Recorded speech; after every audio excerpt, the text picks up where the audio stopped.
Активностите поврзани со одбележувањето на Светската недела за грижа на стари лица започна денес во големата општинска сала со литературно читање од страна на волонтерите на Штипскиот Црвен крст, а потоа пред штипските повозрасни лица Наталија Панова, директор на Центарот за социјални работи, ги презентираше нивните права и услугите кои им ги нудат центрите за социјална работа, а тоа се право на помош и нега од друго лице, мобилност и слепило и правото на глувост. Правото на мобилност и слепило се остварува врз основа на приложена медицинска документација, односно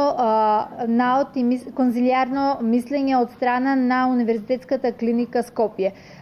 Правата на паричен надоместок на помош и нега од друго лице се остварува врз основа исто така на медицинска документација, која што се остварува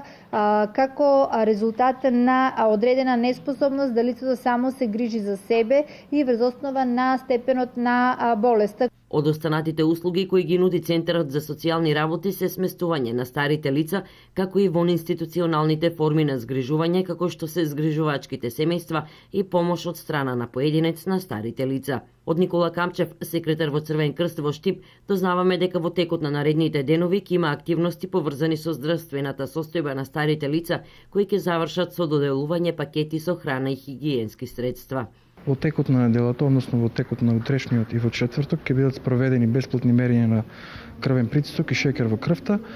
а во петок ќе бидат дистрибуирани пакети со храна и хигиенски средства на 20 стари и изнемощени лица од општина Штип и Карбинци. Бесплатното мерење на крвниот притисок и шекерот во крвта ќе се спроведува во повеќето клубови на пензионери во Штипско и Карбинско, а ќе започне утре во 8 часот во клубот на пензионери во Три Чешми.